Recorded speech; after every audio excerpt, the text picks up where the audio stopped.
पिछले अध्याय में मैंने ये बताया था कि आशुलिपि के अंदर व्यंजन रेखाओं को स्थान किस प्रकार दिया जाता है। इस अध्याय में मैं आपके साथ शब्द चिन्हों और विराम चिन्हों के ऊपर चर्चा करूंगा कि आशुलिपि के अंदर शब्द चिन्ह और विराम चिन्ह किस प्रकार प्रयोग किया जाता है। हिंदी भाषा में सबसे पहले एक वर्ण शुरू होता है और उस वर्ण के साथ अ स्वर मिलता है, तभी एक पूर्ण व्यंजन बनता है। और आशुलिपि में इस व्यंजन के लिए अगर हम कोई रेखा लिखते हैं, बनाते हैं, तो ये इस व्यंजन की व्यंजन रेखाक्षर कहलाती है। हिंदी भाषा में जहां दो या दो से अधिक व्यंजनों को आप एक साथ लिखते हैं तो वो भाषा के अंदर एक शब्द बन जाता है। और आशुलिपि में बिना पेंसिल उठाए अगर हम इस शब्द के लिए कोई रेखा बना देते हैं या कोई चिन्ह निर्धारित कर देते हैं, तो ये जो रेखा होगी या जो चिन्ह होगा, ये आशुलिपि में शब्द चिन्ह कहलाता है। यानी हिंदी भाषा के अंदर ऐसे बहुत से शब्द जो कि बार बार प्रयोग होते हैं, उनको आशुलिपि में पूरा लिखने की बजाय अगर हम उसके लिए कोई चिन्ह निर्धारित कर देते हैं तो उसके लिए वो पूरी रेखा लिखने के बजाय वो चिन्ह ही प्रयोग किया जाता है ताकि अपनी गति को बढ़ाया जा सके। तो जो चिन्ह निर्धारित किया जाता है वो चिन्ह उस शब्द का शब्द चिन्ह कहलाता है। हिंदी भाषा में जहां दो या दो से अधिक शब्द होते हैं, जैसे मान लिया हम लिखते हैं कम से कम, तो भाषा में ये एक वाक्य बन जाता है। और आशुलिपि में बिना पेंसिल उठाए अगर हम इस वाक्य के लिए कोई रेखा लिख देते हैं तो वो रेखा इस वाक्य का वाक्यांश कहलाती है।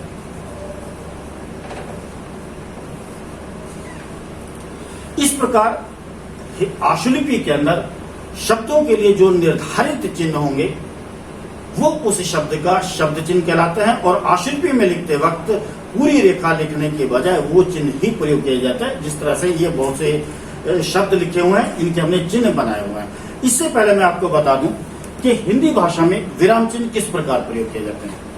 अगर कहीं पर आशुलिपि के अंदर पैराग्राफ बनाया जाता है तो पैराग्राफ के लिए दो क्रॉस लाइन प्रयोग की जाती है। यानी कहीं आपने पैराग्राफ बनाना है, दो क्रॉस लाइन आ जाएगी। अगर कहीं पूर्ण विराम का संकेत करना है तो पूर्ण विराम के लिए इस तरह से क्रॉस चिन्ह प्रयोग किया जाता है। अगर कहीं कॉमा आता है तो कॉमा के लिए कॉमा ही प्रयोग किया जाता है। अगर कहीं क्वेश्चन मार्क आता है तो क्वेश्चन मार्क के लिए क्वेश्चन मार्क ही प्रयोग किया जाता है। इसके अलावा अगर कहीं व्यक्ति या स्थान का नाम लिखा जाता है तो व्यक्ति या स्थान के नाम के लिए नीचे दो डैश प्रयोग किया जाता है। जैसे मान लिया हमने एक दिल्ली लिखना है, द और ये ल, ये दो डैश, ये संकेत करेगा, ये डैश संकेत करेगा कि किसी व्यक्ति या स्थान का नाम है। जैसे मान लिया हमने लिखना है राम, यानी कहीं किसी व्यक्ति या स्थान का नाम प्रयोग करता है तो उसकी रेखाओं के नीचे दो डैश प्रयोग करने से वो संकेत करेंगे वो डैश के ये किसी व्यक्ति या स्थान का नाम है। इसमें मैं आपको एक चीज बताना चाहूंगा कि जब आप किसी व्यक्ति का नाम लिखते हैं या किसी स्थान का नाम लिखते हैं या किसी शब्द का शब्द चिन्ह प्रयोग करते हैं, किसी वाक्य का वाक्यांश प्रयोग करते हैं, तो वहां स्वर प्रयोग नहीं किए जाते। स्वर केवल दो स्थितियों में प्रयोग किए जाते हैं। एक, जहां दो शब्दों या दो वाक्यों की रेखाएं एक जैसी आ जाती है तो उसके अंदर अंतर स्पष्ट करने के लिए। दूसरा, अगर कहीं बहुवचन का संकेत हो रहा है तो बहुवचन का संकेत करने के लिए स्वर का प्रयोग किया जाता है। इसके अलावा किसी भी स्थिति में आपको स्वर प्रयोग नहीं करना है। जैसे दो नाम लिखे हैं, शहर का नाम, स्थान का नाम दिल्ली लिखा है तो यहाँ स्वर नहीं प्रयोग किया गया, नीचे सिर्फ दो डैश प्रयोग किए गए। राम लिखा है, स्वर का प्रयोग नहीं किया गया, नीचे दो डैश प्रयोग किए गए। इसी तरह से अगर आप कोई शब्द चिन्ह भी प्रयोग करते हैं या कोई वाक्यांश भी प्रयोग करते हैं तो वहां स्वर प्रयोग नहीं करने। अगर आपको कहीं लगता है कि दो शब्दों या दो वाक्यों की रेखाएं एक जैसी आ गई हैं, केवल उस स्थिति में आपको स्वर प्रयोग करना है। या आपको लगता है कि कहीं आपको बहुवचन आ रहा है तो बहुवचन के लिए आपको स्वर प्रयोग करना, अन्यथा किसी भी स्थिति में आपको स्वर प्रयोग नहीं करना है। अब मैं आपको इन शब्द चिन्हों के बारे में बता देता हूं कि ये जो डॉट प्रयोग किए गए, ये डॉट हैं, ये आपकी जो नोटबुक है उसकी कॉपी की लाइन है।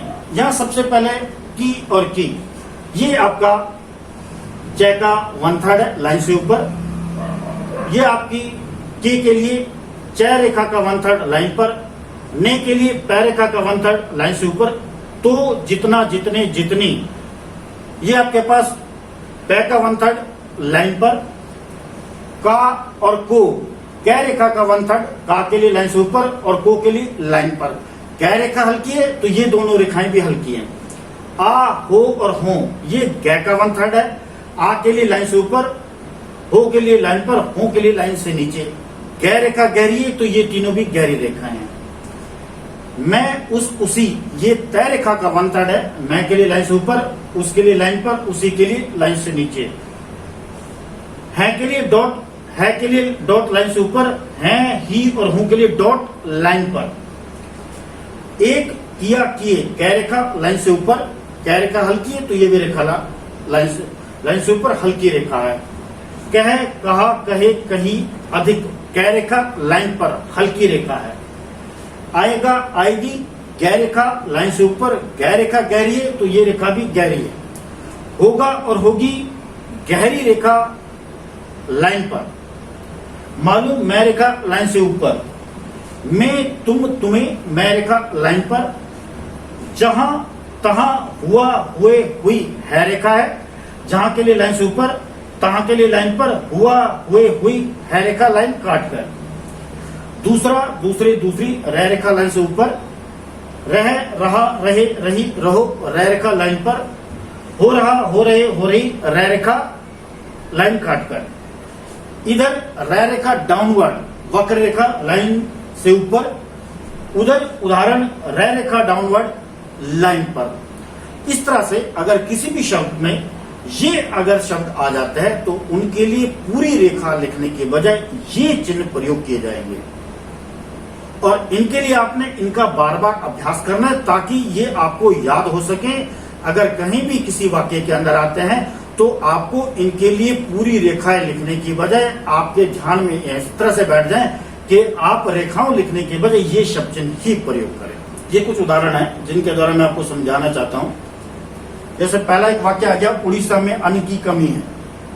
उड़ीसा एक नाम हो गया, रह रेखा और ये सह रेखा और नाम है, नीचे ये 2 डैश आ गए। ये 2 डैश संकेत करेंगे कि ये जो रेखाएं लिखी ये किसी व्यक्ति या स्थान का नाम है। उड़ीसा में आपके पास शब्द चिन्ह है तो में पूरी रेखा लिखने के बजाय ये आ गया, ये रेखा आ गई में। अन्न, न, अन्न। की आपके पास शब्द चिन्ह आ गया है की, च का 1/3 लाइन से ऊपर। कमी, कै और ये में, ये ई का स्वर आ गया क्योंकि ये आपने अंतर इसलिए स्पष्ट करना है, कम की भी रेखा होगी कमी के लिए, तो कमी के लिए आपने डॉट प्रयोग करना है। कमी है का लाइन से ऊपर, विराम चिन्ह, ये क्रॉस आ गया। राम नाम है, रे और में। और शाम, एक, दूसरे, को का चिन्ह है, एक का भी चिन्ह आपके पास, दूसरे का भी चिन्ह है, को का भी चिन्ह है, दूसरे को। जानते, जय, न और ते, जा का स्वर आ गया, ये ते आ गया, जानते हैं ऑन द लाइन। अब जिस तरह से आपने जानते लिखा है, जय रेखा लाइन से ऊपर लिखिए तो आप इस स्वर को छोड़ भी सकते हैं। ये स्वर छोड़ने का मतलब है जब जय रेखा आपने लाइन से ऊपर लिखी है तो संदर्भ के अनुसार जय के साथ प्रथम स्थान का स्वर होगा। जानते हैं।